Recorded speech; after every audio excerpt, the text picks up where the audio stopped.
मिलाकर आपका क्या मानना, मुलायम सिंह क्योंकि जासीब में जो रैली की और मुलायम सिंह अभी भी इस उम्मीद में है कि हवा और जो एक अपना जो जातीय समीकरण और वोट समीकरण बना के वो जो आगे की राजनीति सोच रहे हैं, क्या लगता है कि उसमें दम है या ख्याली पुलाव अब ज्यादा हो रहा है? अभी आप बिल्कुल बहुत उनको एकदम जीरो करके ना आके, कितना भी निगेटिव प्रचार हो, लेकिन दूसरा कोई दल सिवाय नरेंद्र मोदी के जो बीजेपी की हवा एक बनी है, पर उनका ग्राउंड लेवल पर अभी उतना काम नहीं है। वो सिर्फ बीजेपी वाले नरेंद्र मोदी की छवि के नाम पर बनाना चाहते हैं।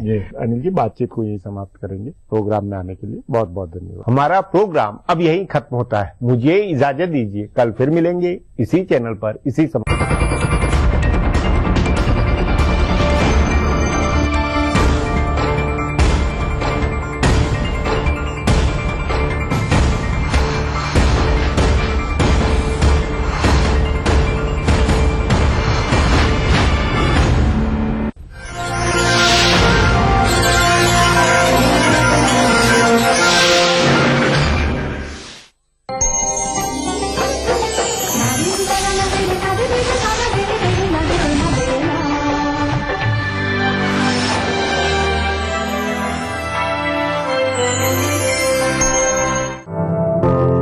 टीवी उर्दू पर अगला प्रोग्राम। इस प्रोग्राम को पेश करने में ताउन कर रहे हैं Shri ultra red oxide, Bharat का एकमात्र जंग रोधक सीमेंट।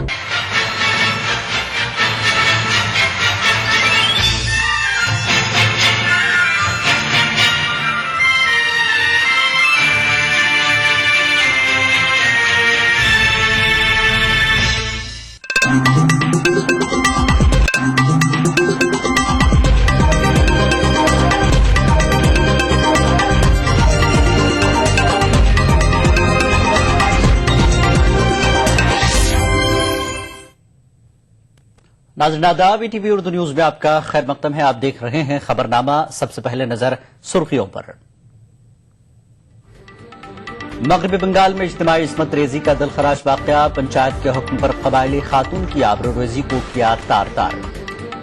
मोदी के नाम पर भड़क उठे स्वामी स्वरूपानंद, सवाल पूछे जाने पर रिपोर्टर को रसीद किया थप्पड़। गोरखपुर में मोदी की रैली आज, बनारस में मुलायम सिंह कर रहे हैं ताकत का मुजाहरा। कपिल सिब्बल ने हरीफों को बनाया निशाना, मोदी को सियासी सेल्समैन और केजरीवाल को शोमैन बताया।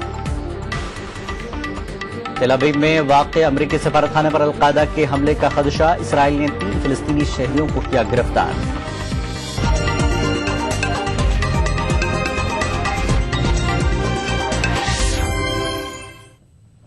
और खबरें तफसील से। मगरबी बंगाल में इज्तिमाई इस्मत रेजी का एक दिलसोज वाकया पेश आया है, जहां पंचायत के हुक्म पर 20 साला कबायली खातून की इज्तिमाई इस्मत रेजी की गई। पुलिस के मुताबिक इस इज्तिमाई इस्मत रेजी के वाकये में 12 अफराद मुलविस हो सकते हैं। बताया जाता है कि कबायली खातून अपनी जात के बाहर वाले मर्द की मोहब्बत में गिरफ्तार थी, जिस पर पंचायत बरहम हो गई और सजा के तौर पर उसकी इज्तिमाई इस्मत रेजी के अहकामात जारी किए।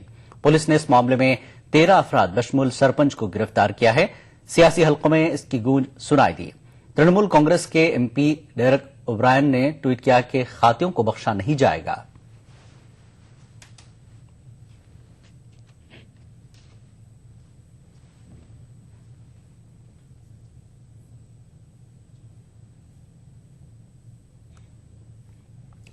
मगरबी बंगाल के बीरभूम में पंचायत की हिदायत पर इज्तिमाई इस्मत रेजी के वाक़े पर चार जानिब से मजम्मत हो रही है। खवातीन तंजीमों और खवातीन लीडरों ने इस मामले पर सख्त एतराज जताया है।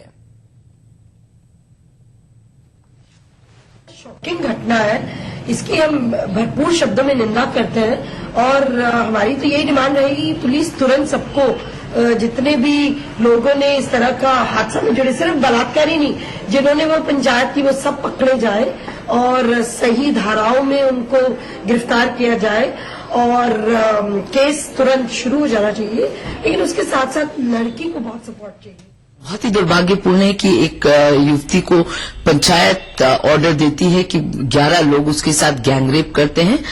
मैं चाहती हूं कि सरकार इस पे तुरंत एक्शन ले और जो लोग दोषी हैं उनको सजा तुरंत दे, जिससे कि इस तरह की हादसे फिर न हो पाए। तो उसकी बात है कि इस तरह की घटनाएं हो रही हैं और जो भी कानून के मुताबिक बड़ी से बड़ी सजा देना चाहिए, उन कल्प्रिट्स को देना चाहिए। और मुझे यकीन है कि वहां की मुख्यमंत्री महिला है, वो जरूर इस चीज के ऊपर गौर करेंगी और सीरियसली इस मैटर को देखेंगी। तमाम सियासी जमातों के लीडरों ने भी सियासी खतूत से बालतर होकर इस इज्तिमाई इस्मत रेजी की मजम्मत की है। सियासी लीडरों ने खातियों और इस तरह की पंचायतों के खिलाफ कार्रवाई की वकालत की। करनी चाहिए, कानून को अपना काम करना चाहिए, क्योंकि एक औरत के साथ इस तरह का व्यवहार अमानवीय है और जिन लोगों ने भी ये फैसला लिया या इस तरह का दुर्व्यवहार किया है, उनके खिलाफ जो भी हमारे कानून में व्यवस्था है उसके अनुसार कार्रवाई होनी चाहिए, ताकि आगे भविष्य में ऐसी घटना न हो। और इस तरह की बर्बर और इस तरह की का घिनौना काम मने हो रहा है, तो लगता है कि कुछ लोगों को मने अगर न्याय और कानून ने अपना काम नहीं किया तो ऐसी ही स्थिति है कि जनता अपने हाथ में कानून को ले लेती है। और ऐसे कुछ लोगों को लोग कहीं, हमको तो डर लगता है, खदेड़ खदेड़ करके पीटने न लगे, खंभों पर लटका मत दें, इस तरह का लोग मत हो जाए, इस तरह की स्थिति मत पैदा हो जाए। लगता है कि कहीं न कहीं कानून अपना काम ठीक से नहीं कर रहा है। ये एक जगह का मामला नहीं है, हर जगह इस तरह की चीजें हो रही हैं। बहुत ही शर्मनाक घटना हमारे देश में हो रही है, और जब तक कानून कड़ाई से नहीं लगाया जाएगा और लोगों को डर नहीं होगा, इस प्रकार के दुर्भाग्यपूर्ण घटना, शर्मनाक घटनाएं होती रहेंगी। वैसे भी आश्चर्य होता है कि एक महिला मुख्यमंत्री के राज में महिला के साथ इस प्रकार का उत्पीड़न बड़ी शर्म की बात है। This government attitude is not to crash this type of heinous crime.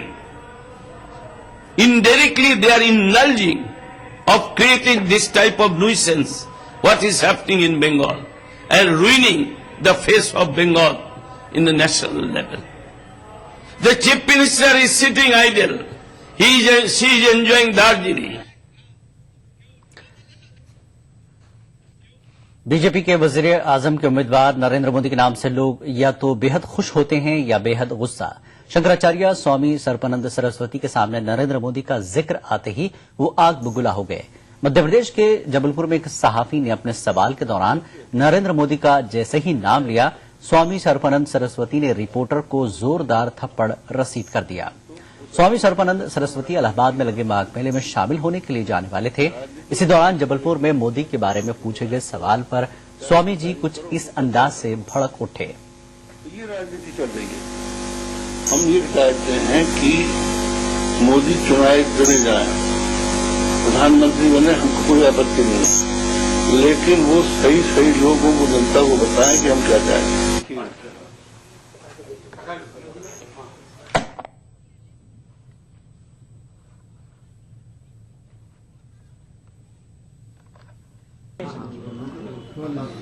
Swami ji, अगर नरेंद्र मोदी देश के प्रधानमंत्री बनते रहे, मंत्री बनते रहे, मंत्री बनते रहे, मंत्री बनते रहे, राजनीति में बात नहीं करना। आज उत्तर प्रदेश में सियासी रैलियों का दिन है। मशरिक उत्तर प्रदेश के गोरखपुर में आज बीजेपी की विजय शंखनाद रैली है। बीजेपी के वजारत उज़्मा के उम्मीदवार नरेंद्र मोदी यहां आज सियासी हरीफों को ललकारेंगे।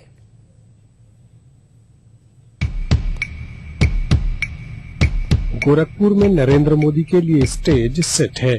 शंखनाद रैली के जरिए नरेंद्र मोदी उत्तर प्रदेश में चुनावी बिगुल बजाएंगे।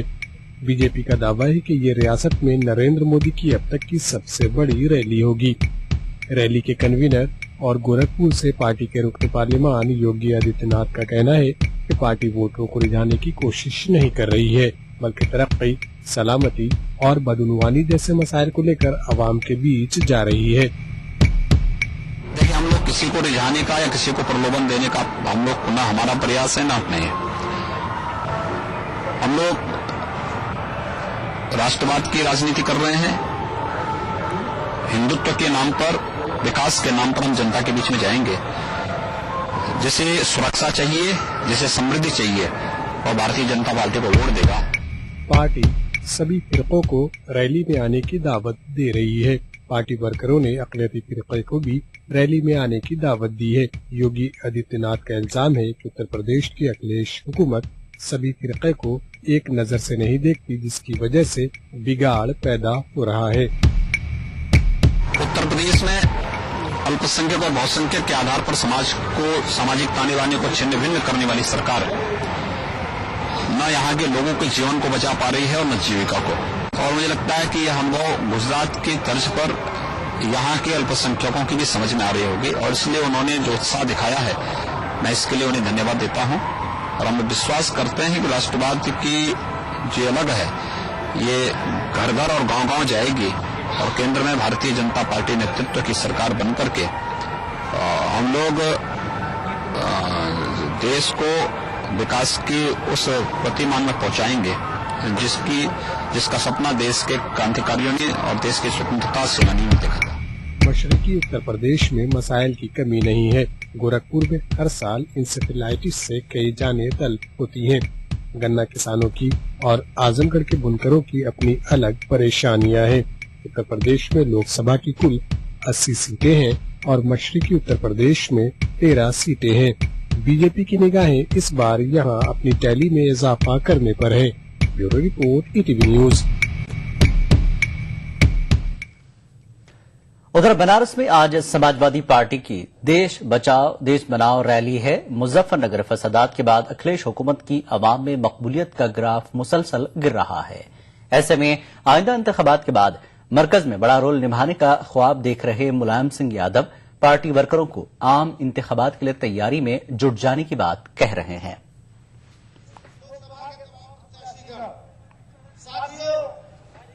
आज उत्तर प्रदेश के अंदर समाजवादी पार्टी की एक सफल सरकार चल रही है। जैसे ही सरकार उत्तर प्रदेश में समाजवादी पार्टी की बनती है, तमाम सामंतवादी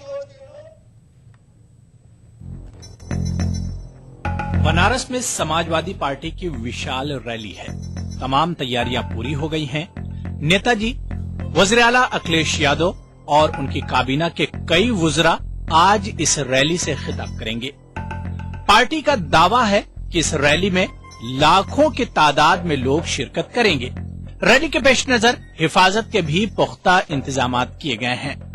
मुलायम सिंह यादव पार्टी लीडरों और वर्करों से आम इंतखाबात की तैयारियों में जुट जाने को कह चुके हैं।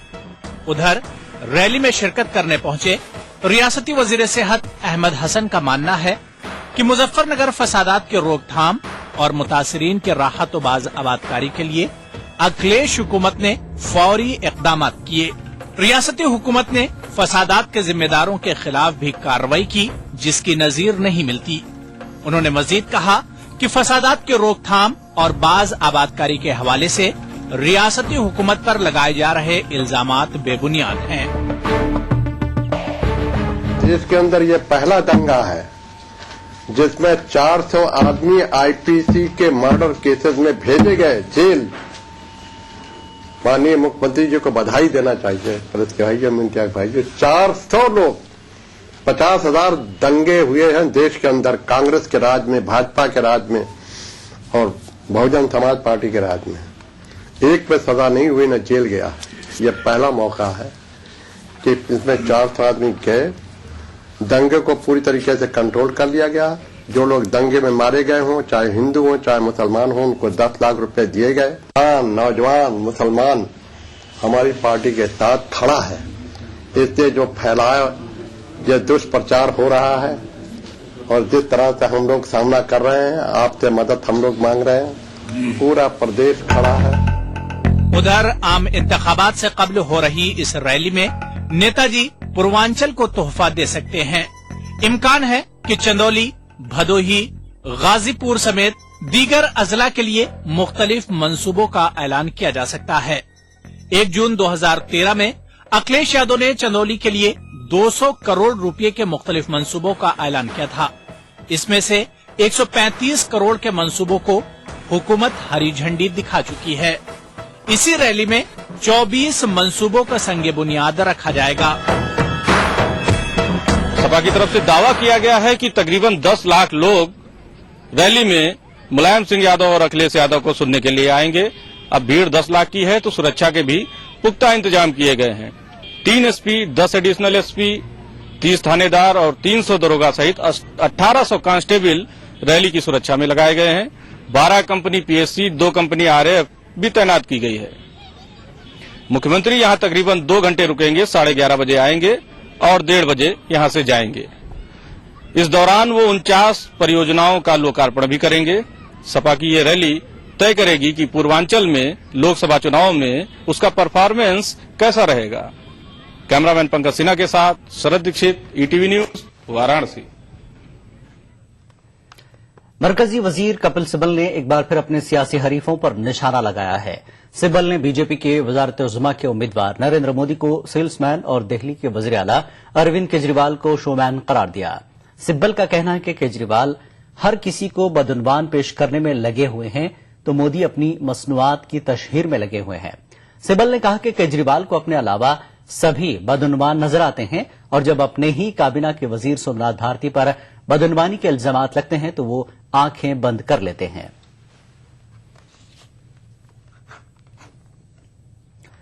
दिल्ली के वजीर कानून सोमनाथ भारती पर इस्तीफे का दबाव बढ़ता जा रहा है। कांग्रेस की रियासती इकाई आज लेफ्टिनेंट गवर्नर नजीब जंग से मुलाकात करेगी। उधर बीजेपी ने सोमनाथ के खिलाफ धरना देने का ऐलान किया। इस बीच आम आदमी पार्टी का कहना है कि मामले की अदालती तहकीकात की जा रही है।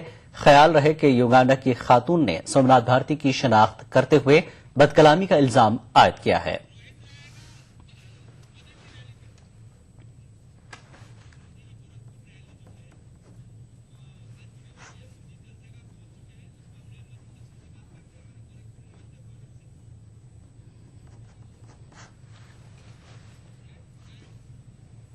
नाज़रीन, जैसा कि हमने आपको बताया, गोरखपुर में आज मोदी की रैली है। इस सिलसिले में हम अपने नुमाइंदे मोहित इस वक्त जुड़ गए हैं। मोहित से बात करते हैं। मोहित, क्या हालचाल है? गोरखपुर में मोदी की आज रैली है, किस तरह का वहां पर आवाम का, लोगों का किस तरह का जोश और खरोश देखने को मिल रहा है आपको?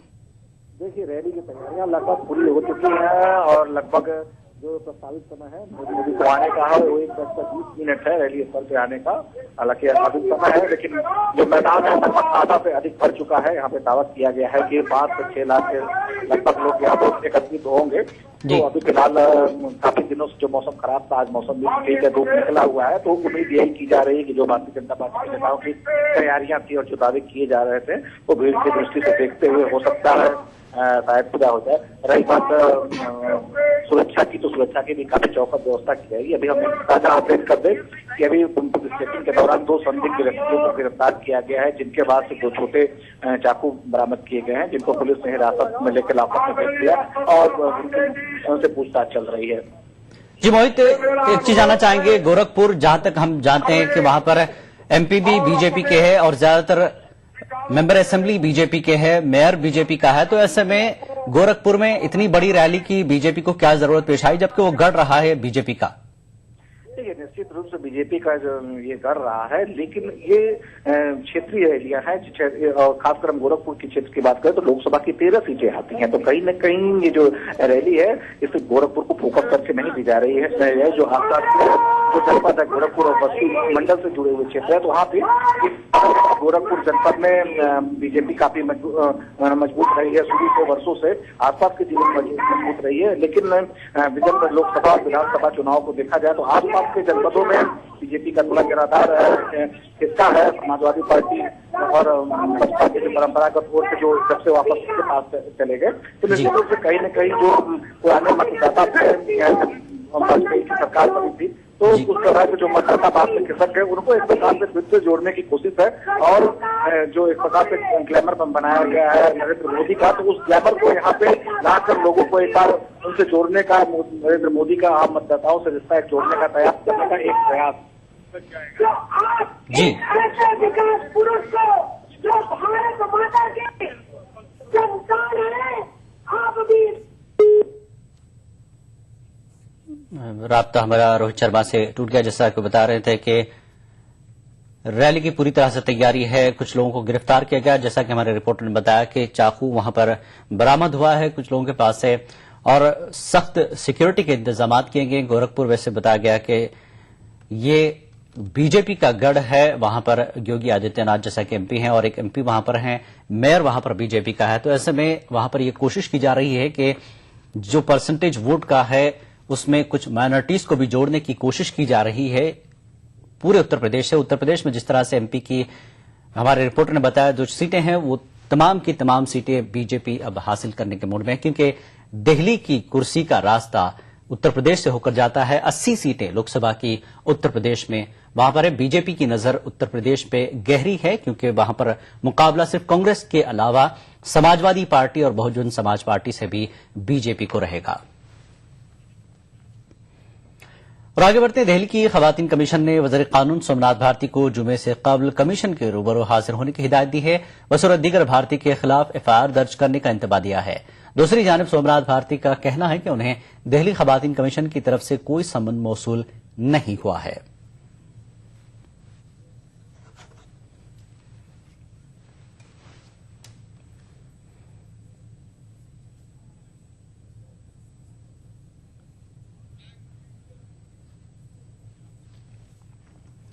शिवसेना के बानी बाल ठाकरे के यौम पैदाइश पर शिवसेना आज मुंबई में एक रैली कर रही है। शिवसेना इस रैली को बड़े पैमाने पर कामयाब बनाना चाहती है।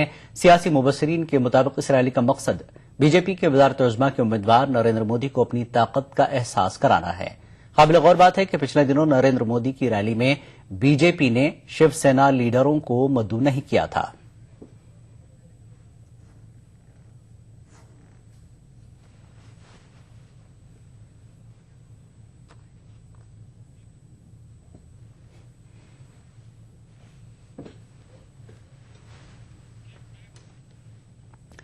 देवयानी खोबरागड़े मामले के बाद हिंद अमेरिका वज़ीर खारजा के दरमियान पहली मुलाकात स्विट्जरलैंड में हुई।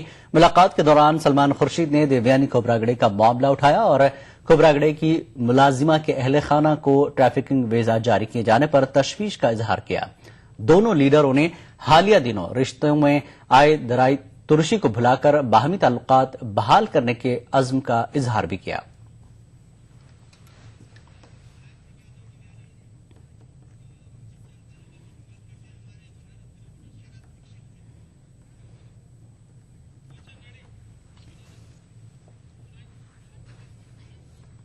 राय नाज़रीन, रुख करते हैं उत्तर प्रदेश के बनारस का, जहां मुलायम सिंह यादव अपनी ताकत का मुजाहरा करने के लिए एक रैली कर रहे हैं। इस वक्त हमारे साथ जुड़ गए हैं शरद दीक्षित। शरद, बताएं क्या सूरत हाल है रैली की? मुलायम सिंह आज अपनी ताकत का मुजाहरा करेंगे, जबकि मुजफ्फरनगर के जो हालात रहे हैं उसके बाद ये एक बड़ी रैली है मुलायम सिंह की।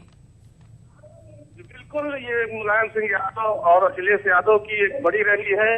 पार्टी ने ये दावा किया था कि अब तक ये 4 रैलियां प्रदेश में कर चुके हैं और इनका ये दावा था कि इनकी ये 5वीं रैली सबसे बड़ी रैली होगी और ऐतिहासिक होगी। 10 लाख की भीड़ जुटाने का इनका दावा था और 12 लोकसभा क्षेत्रों से इनके लोग आने थे। तो जो मैदान इन्होंने चुना है बनारस का पावनजी का मैदान, फिलहाल वो पूरा मैदान लगभग खचाखच भर चुका है और अभी भी भीड़ का आना जारी है। क्योंकि 2 पहलू होते हैं। पार्टी ये सोचती है कि लोग ज्यादा से ज्यादा आए और सुरक्षा में इतनी ज्यादा सख्ती की जाए, लेकिन जो सुरक्षा के इंतजाम होते हैं, जो अधिकारी रहते हैं, उनकी ये सोच रहती है कि सुरक्षा के पुख्ता इंतजाम रहे, किसी तरीके की भगदड़ ना। तो उस नाते कुछ सख्ती की गई तो पार्टी मंच से पार्टी के नेताओं को ये कहना पड़ा कि आप थोड़ा सा ढील दीजिए, लोगों को आने दीजिए। और उसका असर है कि अभी तक लोगों का आना ज्यादा जारी है। और अगर भीड़ के लिहाज से कहा जाए तो बेशक समाजवादी पार्टी की ये रैली सफल मानी जाएगी, लेकिन एक सवाल ये भी है कि ये भीड़ वोट में कन्वर्ट होगी कि नहीं होगी, ये बात कोई बता नहीं सकता। क्योंकि ये बहुत से लोगों को लाया भी गया है, गुटखा लाया गया होगा, तो ये नहीं कहा जा सकता कि ये सारे वोटर भी हैं, लेकिन हाँ भीड़ जरूर है। जी शरद, ये जानना चाहेंगे कि इस रैली के मुद्दे क्या होंगे, क्या उद्देश्य होगा रैली में जनता के लिए, कारकुनों के लिए? देखिए, मुद्दों की अगर बात करें तो जहां भी समाजवादी पार्टी अपनी रैली कर रही है तो वो अपनी उपलब्धियों को गिना रही है। हर जगह ये बता रही है कि साफ बातें हैं, उसने बेरोजगारी भत्ता दिया है, उसने कन्या विद्याधन योजना के तहत धन बांटा है और इन्हीं सारे मुद्दों पर वो अगले जो चुनाव ये होने वाले हैं लोकसभा के, उनमें उतरने की तैयारी में है। उसका ये कहना है कि उसने जो भी काम किया है जनता की भलाई के लिए किया है। जी। एक बात और है कि जो ये रैलियां हो रही हैं वो इस मद्देनजर भी हो रही हैं कि मोदी उत्तर प्रदेश में अपनी ताबड़तोड़ रैलियां कर रहे हैं। पिछले 2 रैलियां ऐसी हुई हैं जिनमें नरेंद्र मोदी और मुलायम सिंह यादव ने पैदल रैलियां की हैं, और ये तीसरी रैली ऐसी है। एक तरफ गोरखपुर में नरेंद्र मोदी रैली कर रहे हैं, वो यहाँ से एयरपोर्ट से निकल चुके हैं और अब तक वो पहुंचने वाले होंगे या पहुंच गए होंगे।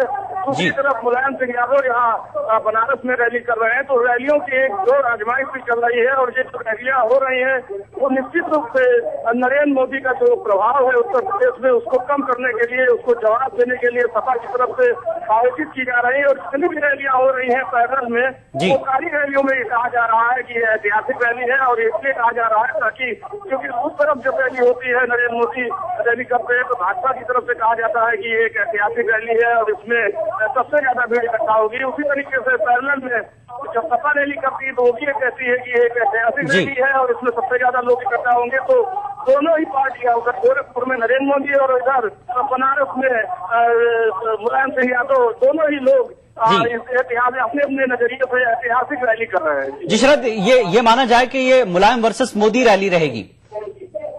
बिल्कुल बिल्कुल, ये मुलायम वर्सेस मोदी रैली है, और ये तीसरी रैली है। अब तक सपा प्रदेश में 4 रैलियां कर चुकी है, ये उसकी 5वीं रैली है। और वहीं नरेंद्र मोदी प्रदेश में 5 रैलियां कर चुके हैं, उनकी ये 6ठी रैली है। और ये तीसरी ऐसी रैली है जिसमें दोनों नेता आमने सामने हैं, दोनों पैरेलल रैली कर रहे हैं, दोनों बड़े महानगरों में रैली, उत्तर प्रदेश के बड़े महानगरों में रैली कर रहे हैं। ये जो पूरे प्रदेश में आज जो ये रैलियां हैं वो मुलायम वर्सेस मोदी रैली, अगर इनको कहा जाए वो गलत नहीं होगा। जी शुक्रिया शरद इस जानकारी के लिए। ये थे हमारे नुमाइंदे शरद। जैसा कि उन्होंने बताया कि बसपा की ये 5वीं रैली है और बीजेपी की 6ठी रैली है। ये वर्सेस मुलायम और मोदी कहा जाए तो गलत न होगा। वक्त है एक ब्रेक का, ब्रेक के बाद फिर लौटेंगे।